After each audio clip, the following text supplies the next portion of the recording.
La foi qui me fait vivre.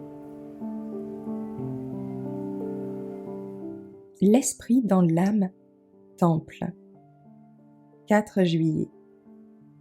Sainteté de la présence divine.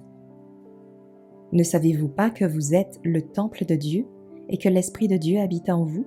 1 Corinthiens 3, verset 16. Depuis les âges éternels, le dessein de Dieu était que chaque être créé, du brillant et saint séraphin à l'homme, soit un temple où habite le Créateur.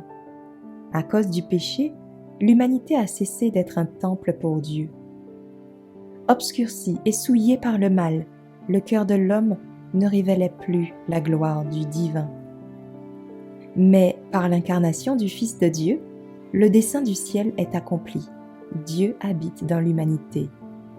Et par la grâce salvatrice, le cœur de l'homme redevient son temple. Dieu a voulu que le temple de Jérusalem soit un témoin permanent de la haute destinée ouverte à toute âme. Mais les Juifs n'avaient pas compris la signification de l'édifice qu'ils considéraient avec tant de fierté. Ils ne se sont pas présentés comme des temples saints pour l'Esprit divin. Les parvis du temple de Jérusalem, remplis du tumulte d'un trafic impie, ne représentaient que trop réellement le temple du cœur. En purifiant le temple des acheteurs et des vendeurs du monde, Jésus a annoncé sa mission de purifier le cœur et de la souillure du péché, des convoitises égoïstes, des mauvaises habitudes qui corrompent l'âme. Aucun homme ne peut à lui seul chasser la foule maléfique qui s'est emparée du cœur.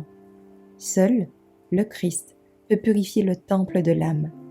Mais il ne forcera pas l'entrée. Il ne vient pas dans le cœur comme dans le temple d'autrefois, mais il dit « Voici, je me tiens à la porte et je frappe. Si quelqu'un entend ma voix et ouvre la porte, j'entrerai chez lui. » Apocalypse 3, verset 20.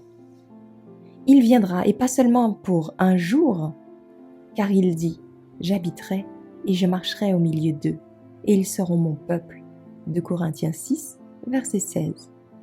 Sa présence purifiera et sanctifiera l'âme, afin qu'elle soit un temple saint pour le Seigneur et une habitation de Dieu par l'Esprit. Éphésiens 2, verset 22. Le Seigneur est plus disposé à donner le Saint-Esprit à ceux qui le servent que les parents ne le sont à donner de bons cadeaux à leurs enfants.